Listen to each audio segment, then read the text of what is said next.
joined here by special guest, Lashana West. Now, let me just say, look, she already turned. We ain't even, I love it.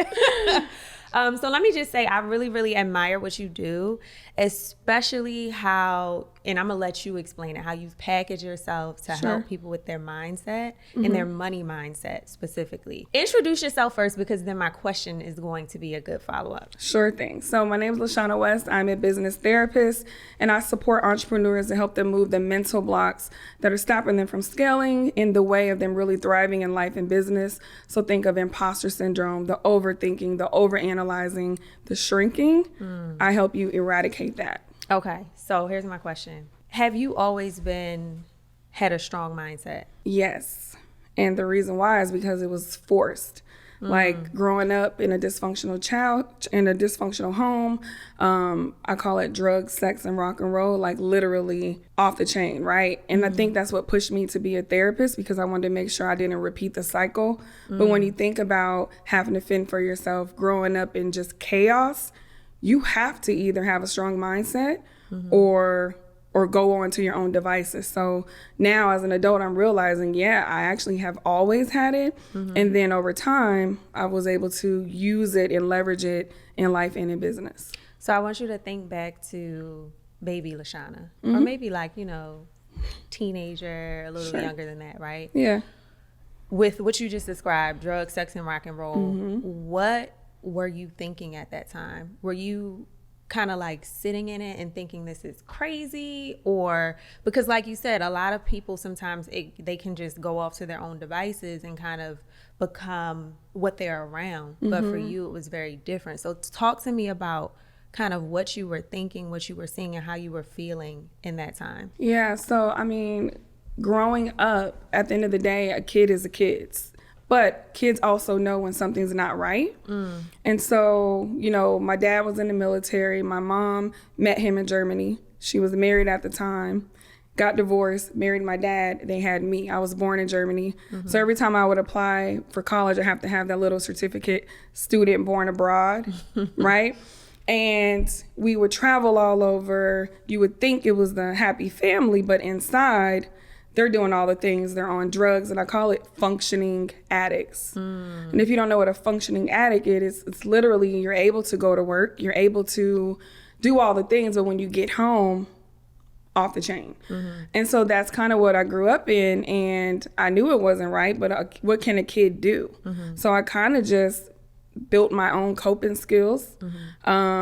And they got divorced around when I was like 9 or 10, but my mom continued to do drugs. And so that's when I was literally fending for myself, stealing clothes so I could be looking cute at school. Everybody thought, oh my God, Lashana has it all together. They voted me best dressed, but literally, no, that's not what was really going on. And I feel like that's kind of the filters that we see where, I want to be like that. I want to be like him. I want to be like her. But what really happens when the lights go off and you end the live, we really don't know what's really going on in people's homes and what they're really going through. That's so true. So I actually grew up in a home with a parent that was a functioning addict. Okay. And I did not know that my parent was an addict until one experience. I was nosy as a child, right? So one night I was kind of like peeking down the stairs and I saw them do the drugs. But then I didn't realize, or at that point, I think things started to click. So like things started to get stolen, things started to go missing. So was it blatantly exposed to you? Well, I mean, it wasn't like they were doing it in front of us, but now I know it's intuition. I could be on the phone with my mom and I would know that she was high. And she'd be like, I'm not high, but I could just hear it. I could hear the change of her demeanor. If I could see her, she didn't even have to talk to me, her mannerisms. And so now I know I was just very keen on energy. But it wasn't blatant in regards to they're doing it in front of us. But I mean, I would see her picking things off the floor, looking at it to see if it was crack. You know what I'm saying? Got it. And I don't think that addicts are cognizant of their environment to know someone's watching you do that. They're just trying to get a fix, right? And I just want to say, both my parents have been clean for like 10 to 15 years.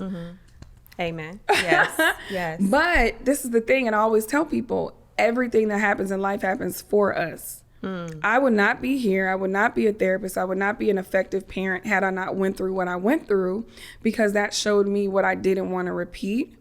And so, yeah, man, it's crazy, but also I think everything happens for a reason. And yeah, I'm just so excited to be here. Yes. So I applaud both of your parents. My parent has also been clean for over a decade, close to maybe 2 decades at this point. So I applaud your parents, my parent as well. I want to kind of tap into you as a mother now, right? So from that experience, what did you take away from it that you wanted to instill in your daughter? And was there any good that you took away from it? Because you said there were things that you knew you did not want to do, right? So that's like the very, I guess, blatant things. Like, you know, you didn't want to do drugs. You didn't want to raise your child in chaos. Right. But was there anything positive that you pulled from that experience that you now instilling your daughter? Yeah, most definitely. I think the number one thing is that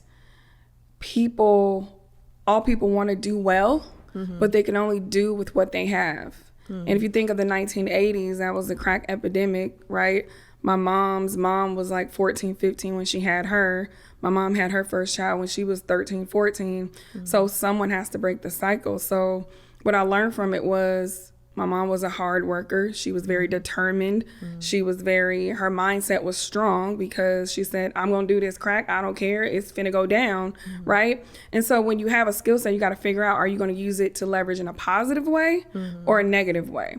And so the things that I picked up, hustle, like making things work no matter what.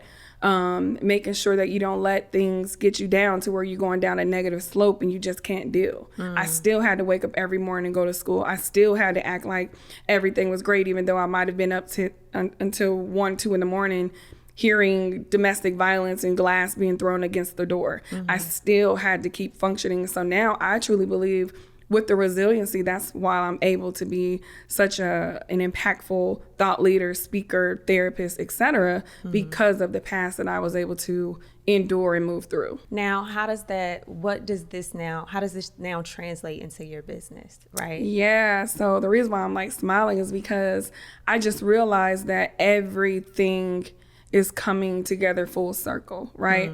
So when I first got into mental health, I was a youth advocate, they call it a youth care worker. And I worked with at-risk youth, and I love working with them because I used to be an at-risk youth. At-risk youth is not just someone who's gang affiliated or out robbing people. They come from an at-risk home, very vulnerable to dysfunction. And so when I would work with those kids, they related to me. And even now, I put a little slang, I put a little professionalism, because I like to have fun and no one wants to be stiff. Right. So I would teach them, but I would have fun with them, but still hold them accountable. My program's called Accountability on Demand. I went from serving youth and at-risk families to now being a business therapist, but I'm still doing the same thing, changing behavior depending on what the problem is and helping them choose a different solution. So I think many times we think that we got to add these new skills to our toolbox. You literally have everything you need. You just got to figure out how is it transferable so you can still do what you love, do what you already know, but do it in a way that serves you and serves your audience. Now, as you were working with the children, I know you said you kind of added your own flavor to it, right? Made it less stiff and more relatable to the kids. What was your experience like working with children, and why did you kind of transition from working with children to now? Like, what was the need that you saw, or the gap that you saw in entrepreneurs? So I loved working with kids, and actually that's really what I'm excellent at. I'm cool with what I do now, but put me in a room with kids who are not motivated, who have no hope, and they just don't know what to do. They're going to leave ready to go be the president, right? So we're kids. We were them, right? And so working with youth, the thing is, we can work with youth, but they would always go back home to the same environment. The parents had to have some programming, some new skills. And so I'm also a certified parent coach. But so I pivoted and started doing more leadership, working with adults. So the same company that I worked for the youth promoted me to be like program director, CEO, etc. So I started serving and working with adults. And from there, at the end of the day, it's just about support. If you have support, you literally can go from being homeless to being an executive in a corner suite if you want to. And so what I learned is that if you give people support and you give them the tools, they have to choose if they want to use them. But I'm all about exhausting all resources. I'm making sure that you have everything that you need, because if I keep pushing and they're not receiving, then it's enabling, right? So I know I'm like going around and around, but at the end of the day, I ended up working with entrepreneurs because I wanted to stretch. Like, I just started working with entrepreneurs probably about 4 years ago when I moved to Atlanta. Before that, I didn't even know what entrepreneurship was. I didn't even know that I was a creative. Like, I used to do plays in elementary and write the script and have them audition. Girl, I was doing all of the things that we do right now. Right. Just because I wanted to have fun. I wanted to make people laugh, and I knew I was going to be on somebody's TV, and I made my own table. And here you are. So if you weren't a business therapist, what would you be? I think more so talk show host, someone like a Oprah, who brings conversations to the table. She's still a thought leader. She's still helping, but she's opening up avenues for the other person to share their story. And then it's just a domino effect. And honestly, that's what I'm going to end up doing continuously, because I'm still doing business therapy, even if I'm sitting on a couch working with somebody. But now the audience is bigger and more people can have an impact. Have you ever found yourself attached to a particular person that you've been working with in a way that you mentioned, like sometimes if you're pushing, you know, it kind of becomes enabling. Have you ever found yourself too attached to the outcome of someone that you're working with, whether it was a child or the entrepreneurs you work with or even the parent experience? I have really, really good boundaries. Okay. Right. So I would say when I first started entrepreneurship, I would attach myself to their result. And I had to learn no. And that's why I never promised I'm gonna help you make 6 figures. I'm gonna help you be a millionaire. No, I'm gonna help you reframe your mindset, get out of your own way, give you the tools so you can soar in life and business. What they choose to do with the tools is up to them. But my mindset, I had to work on that, because if they didn't win, okay, did I do a good job? Was my service effective? And now I know, yes, it most definitely was. But there was a time when I would kind of waver in that thought. And what helped you through that? Like recognizing that your success is not attached to what they do with your services. Learning over time and just understanding we can't make anyone do anything. They have to want it for themselves. And that's why I always say repel and attract. If you're your authentic self, you will repel those who are not a good fit and attract those that are. Because when we shrink and we try to fake it, we're attracting those who aren't really attracted to our true brand. And then there's going to be a disconnect. They're not going to meet their goals because it's like a false pretense. They signed up for something that wasn't real. And so within my brand, I definitely infuse confidence and authenticity so we can early on connect with those who should be in alignment with us. So I would love for you to walk us through like the steps that you take people through as a business therapist. What does that look like? What are the key steps? You don't have to share all the gems, but like, what are the key steps that you walk people through, and what is their transformation at each phase? Yeah, great question. So she's asking about my framework, guys. Yes. So I have a 6 seed method, and it's a play on words with the word succeed, but there's 6 C's. And I won't go through all of them, but the first one is courage. It used to be confidence, right? But you can't gain confidence if you don't even have the courage to think about what you want to be, articulate it, and actually do it. And so we work on courage. What's really, really holding you back? What happened in the past? Is there some imposter syndrome? Is there some unresolved trauma? Or were you bullied in the past and that's still sticking with you? So once we dig deep and find out the root cause of what the dysfunction is, and when I say dysfunction, it's literally mindset block. So whether it's money mindset block, confidence, social anxiety, or even you not realizing how dope you are, but the world sees it, which imposter syndrome. So we get to the root cause of that. And then that's when the clarity, that's the next C, and the confidence builds. And from there, I work with them on content creation so they could be their full authentic selves and invite people to what they have, their transformation, right? And once we're continuously working through that, and this is the thing, it's like they go through mindset loops. So, okay, I'm courageous, I'm ready. I start creating that content. Nobody's liking, nobody's subscribing, nobody's watching my live. I'm doing all the things and I got like 3 people. Y'all want something from the store? Right? Right. But it's persistence. If you keep going, there's a compound effect to where, okay, Lashana's consistent. She's showing up. I kind of like her. Let me click. And people have to warm up to you and you have to build your know, like, and trust. And then from there is literally where you have to be a champion for yourself and your brand. At the end of the day, every day I know entrepreneurs like, I don't know if I want to do this. This is a lot. I was ready to quit last week. But then my question is, who will miss out and what will happen if you stop? Right. I think fear is so small when you think about the impact. And so it's literally the journey of the mindset, the content, the clarity, the confidence, and then that's where the cash flow comes in. A lot of people want to go directly to the cash flow. Right. I want to make money. I want to be an entrepreneur. I want to leave my 9 to 5. Oh, that's great. But what happens when A and B doesn't equal to C? Are you going to give up or are you going to keep trying, testing, and tweaking? Shout out to Abu, because those are not my bars. And maybe he got it from somebody. I don't know, but they're not mine and I use them a lot. You just have to keep going and be persistent. Like I left my 9 to 5 10 months ago. I'm talking about 80, 90K, full benefits, full 401k. Like right now, I'm still nervous. Even though my business is going well, I'm not exempt, even though I'm a mindset coach. I'm on LinkedIn, like, let's see what's out there just in case. Right, right. But guess what? God said no. You're going to keep doing what you're doing. You're going to keep making an impact. And I'm just listening and taking it day by day. So it's really important to have the foundation, essentially, because as you are stepping into entrepreneurship or evolving in this entrepreneurship journey, there's going to be ebbs and flows. So Yes. what I heard from you is that the mindset loops.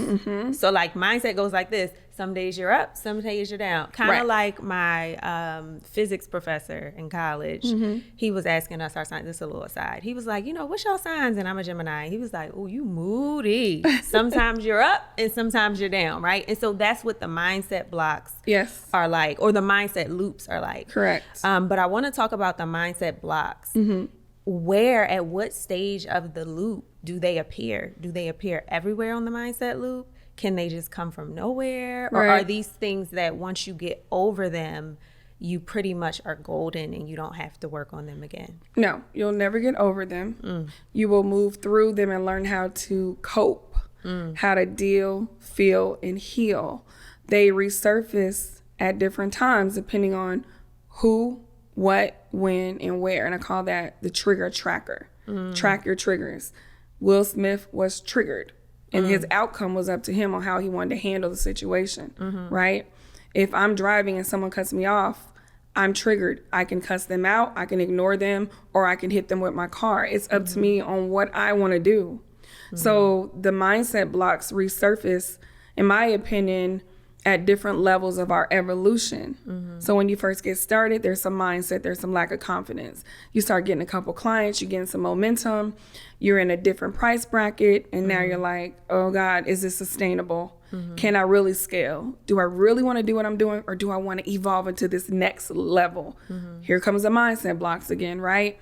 And as you continuously keep going, they get better, but you have to be consistent in addressing them because life still happens. Absolutely. You're getting married, you're getting divorced, you're pregnant, you lost your first client who's been with you for years. All of these different variables are going to continuously come, but you still have to show up and act like everything's peachy keen. That will start to wear on you. And so you got to do your inner work, your self work, make sure your self care is unlocked, make sure you're connected to the right people.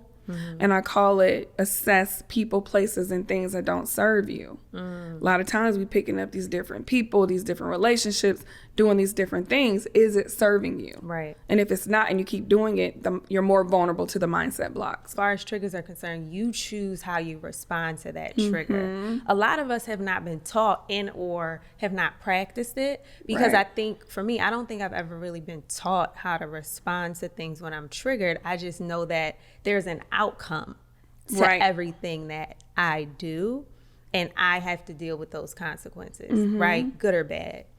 So for those people who may not know how to deal with triggers, have never really understood what triggers are, break down like something simple that they can do when they're like, first of all, how do you know when you're triggered? That's the first part.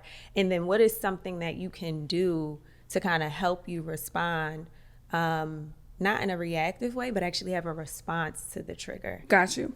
So you're right. Most people aren't taught what to do when something happens. If a child does something, the parent will usually say, what?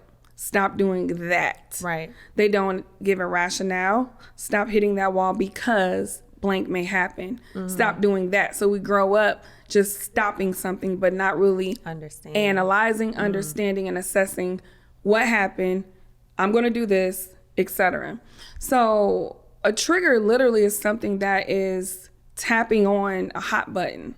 Right now, we have feelings, emotions that are suppressed and dormant.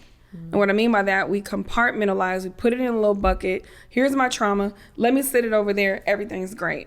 Well, you smell a cologne of somebody that maybe did something to you, or someone's talking to you in an abrasive way, and that's how your mom used to talk to you, and you used to just spaz out and get a whooping, whatever the case may be. So when you're triggered, meaning you have a unconscious response, your hands may be sweaty. It could even cause you to get a headache.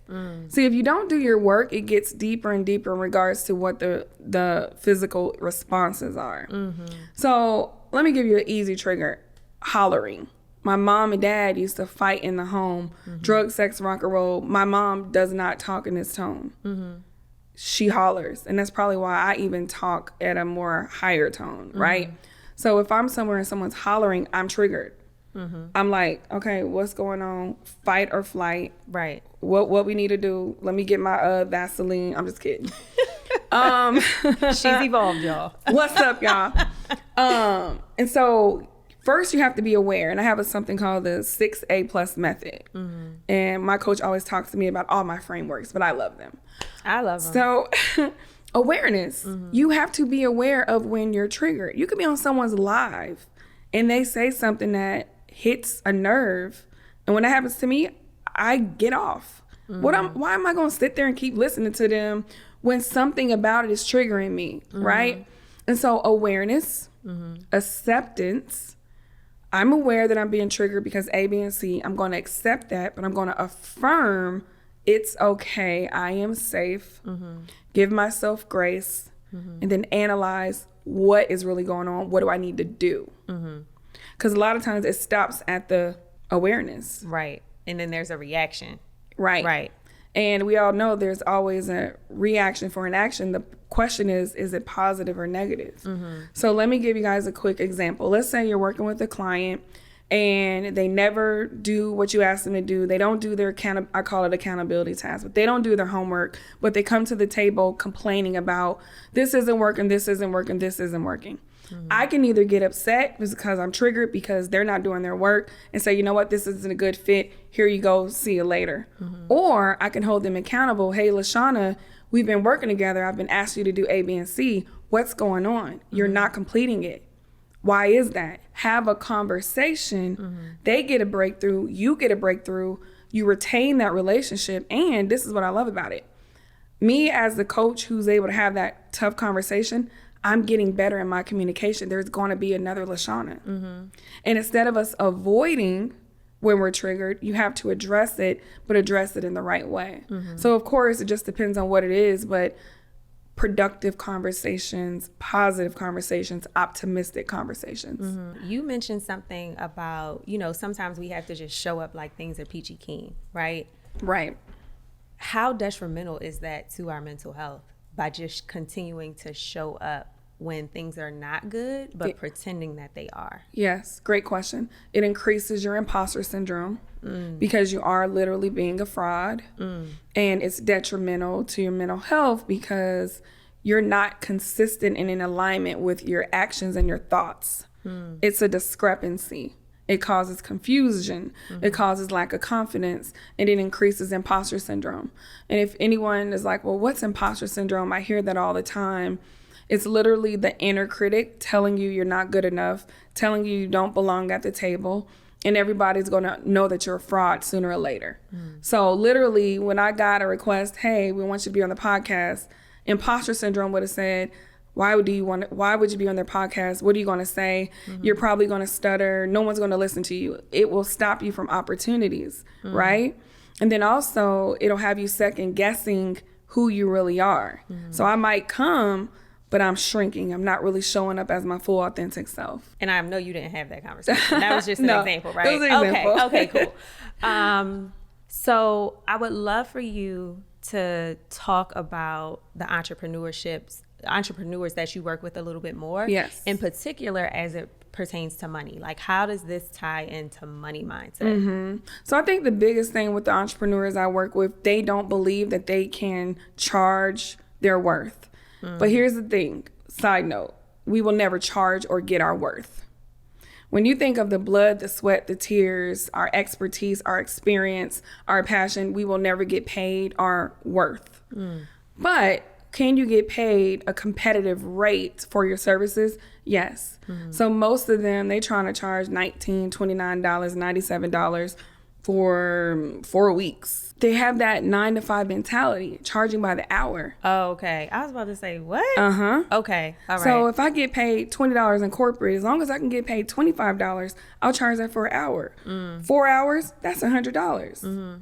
It's about the transformation. It's about, like, at the end of the day, when I meet with somebody, they're going to walk away with their life change. They're going to be able to rinse and repeat what I've taught them in their life. So it's not about an hourly rate, right? But the thing is, well, if I charge $1,000 for this 1 hour, is anybody going to buy it? And if they do buy it, I probably got to give them the world because that's a lot of money for 1 hour. I've never received $100 for 1 hour or $1,000 for 1 hour. So all of that is internal. Right. We're thinking of I say you created a whole Tyler Perry movie without a freaking script. Right. Right? You done got the whole thing and you've created that in your mind. So when you have those blocks, and this is the thing, like, because I work with a spectrum of entrepreneurs, those who are just starting, those who are scaling. Even for those who are scaling, let's say you're making 6 figures, but now the scarcity mindset is coming in so you can surpass 6 figures, so you can scale. Okay, is it sustainable? Can I keep this up? Will the clients keep coming? If I evolve and pivot, will they understand the new me? All of those are the internal thoughts that we're creating. And it's good to have them, but don't believe the feelings. Feelings are not facts. How do you not believe the feelings when there's like this? And so I listen to a lot of audio books and I read a lot of books. And I recently read a book, or actually listened to a book by, I think it was Wayne Dwyer, I think is his name. And it was talking about like the internal dialogue that we have with ourselves. It might have been Les Brown. I don't know. I listen to so many, it just goes back and forth. So it was like talking about that internal dialogue that you have in your head. And, you know, whomever it was that I was listening to was mentioning how 90% of the thoughts that we have are negative. Right? That's true. So, and some of those thoughts, to your point, are feelings, right? They're not actually like thoughts. It's like a feeling that you've created in yourself, in your head. Yes. What are some things that people can do to kind of get over that? Because I've heard, you know, like shut it off in the moment. And, you know, those things may or may not work for different people. So I've heard people say like, oh, just shut it off. But again, to what you said earlier, sometimes when you're doing things, when you're showing up like things are peachy keen, right? You could try to shut it off, but your body is still triggered. Like, wait, that's actually not real or relevant or reality to me. So what are some realistic ways that people can kind of turn down the dial? Because I don't know that will ever turn off. Right. So I call it a perception check. because perception is reality. No matter what you perceive, that is what you see. But the perception check is 2 questions. Number 1, is there any supporting data of this thought? I'm not enough. No one's going to buy my service. When I come, no one's going to talk to me. I'm going to be all alone. Is there any supporting data? More than likely, the answer is no. Is there any evidence? It's the same question. I just reframed it. More than likely, the answer is no. So when you combat and you interview that thought and the answer is no, it'll kind of let you relax because you're making it up. And sometimes the thought that you're having is a real valid thought, but you're safe. You're going to be able to get through it and everything's going to be fine. So sometimes we just hype ourselves up. If the cable's not working, my mom acts like she's going to have an aneurysm, right? Like that's a trigger for her and for me because I know what her response is going to be. Yeah. And when I tell you crazy off the chain, crazy off the chain. But where did that come from? Why is she having that response? Because the cable's not working. I'm sure it's something deeper. Right. Right? So in short, you got to interview the thought. And no matter the answer, you have to know that you're safe. It's fight or flight. So we become anxious and depressed about things because of the unknown. You don't really know what's going to happen. But if you're optimistic and you know that things are going to be fine, if I'm going to an event and I'm nervous because I don't know if anyone's going to talk to me, maybe I should go and approach people and talk to them, right? There's like other strategies that you can take so you're not the victim. Lashana, this has been, because listen, I could talk to you all day and Right. I don't want to pull all the stuff out of you because you've given us a lot already, but I really appreciate you sharing. And I love the frameworks because it makes it easy for people to remember, right? Those tips that you've shared.